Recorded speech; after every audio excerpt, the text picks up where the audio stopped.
உங்க குழந்தைங்களும் பீட்ரூட் சாப்பிடலையா? அப்ப இந்த மாதிரி ட்ரிங்க்கா ரெடி பண்ணி குடுங்க. உங்களுக்கு கொஞ்சம் கூட மீதி வைக்க மாட்டாங்க.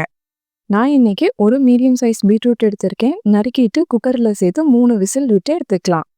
1/2 லிட்டர் பாலை காய்ச்சி ஆற வச்சு எடுத்து வச்சுக்கலாம். பாதாம் பிசின் ஊற வைக்கும் போது நல்லா தூள் பண்ணிட்டு ஊற வச்சு பாருங்க. ஒரு 10 நிமிஷத்துல டக்குன்னு ஊறிடும். பாதாம் பிசின், சப்ஜா சீட் ரெண்டுமே ஊற வச்சுக்கலாம். மிக்ஸி ஜார்ல வேக வச்சு வச்சிருக்க பீட்ரூட் 2 ஏலக்காய் சேர்த்துட்டு நைஸா அரைச்சு எடுத்துட்டு வந்துடலாம். நல்லா நைஸா அரைஞ்சிடுச்சு. 1/2 கப் சர்க்கரை, 2 கப் பால் சேர்த்துட்டு ஒரு பல்ஸ் விட்டு எடுத்துக்கலாம். பீட்ரூட் அரைக்கும் போது வேக வச்ச தண்ணியோட சேர்த்து அரைச்சிக்கலாம். நல்லா நைஸா அரைஞ்சிடும். வடிகட்டெல்லாம் தேவையில்லை, அப்படியே சேர்த்துக்கலாம். சப்ஜா சீட், பாதாம் பீசன் சேர்த்துட்டு நல்லா கலந்து விட்டுடலாம். பீட்ரூட் வேக வச்சு சேர்த்துருக்கறதுனால டேஸ்ட் இன்னும் சூப்பராக இருக்கும். உங்கள் வீட்டு குட்டீஸ்க்கும் இதே மாதிரி ரெடி பண்ணி கொடுங்க, ஹாப்பியாக குடிப்பாங்க. இன்னும் நம்ம சேனலை சப்ஸ்கிரைப் பண்ணலன்னா சப்ஸ்கிரைப் பண்ணிடுங்க. கூடவே பெல் ஐக்கானையும் ப்ரெஸ் பண்ணிடுங்க.